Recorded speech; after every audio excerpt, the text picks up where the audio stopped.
आज का हमारा विषय है उदासीनता।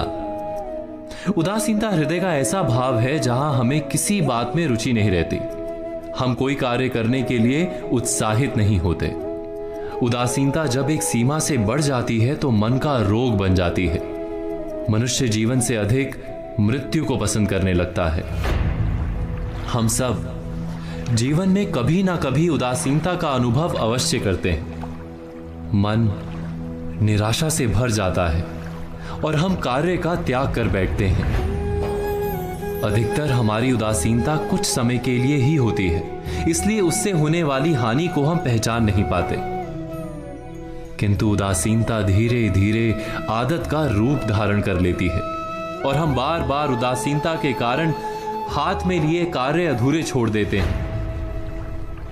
क्या हमारे सबके साथ ऐसा नहीं होता? तो वास्तव में उदासीनता क्या है? इसका जन्म कहां से होता है? इससे छूटने का उपाय क्या है?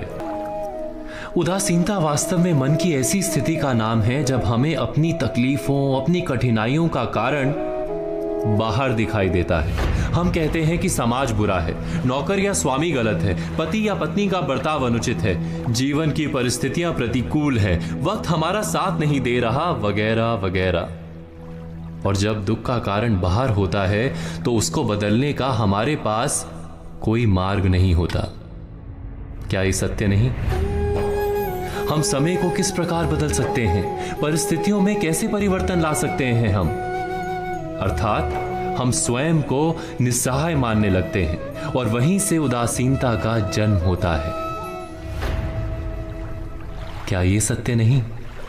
प्रश्न ये है कि क्या हमारी सारी विपदाओं का कारण बाहर है या स्वयं हमारे भीतर है? क्या हमारी सारी विपत्तियां, हमारे बुरे हालात क्या दूसरों के कारण है? क्या हमारा परिवार हमारा शत्रु है? क्या समाज दुश्मन है?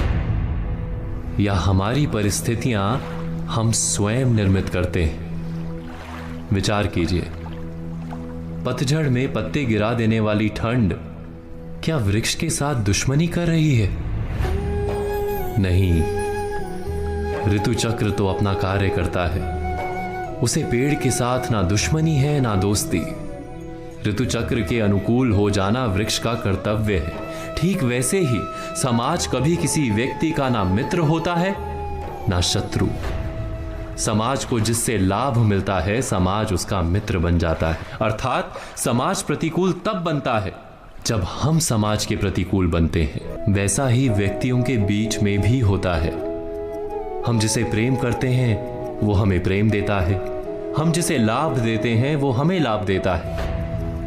हमारे हालात बदलने के लिए हमें स्वयं अपने आप में परिवर्तन करना पड़ता है।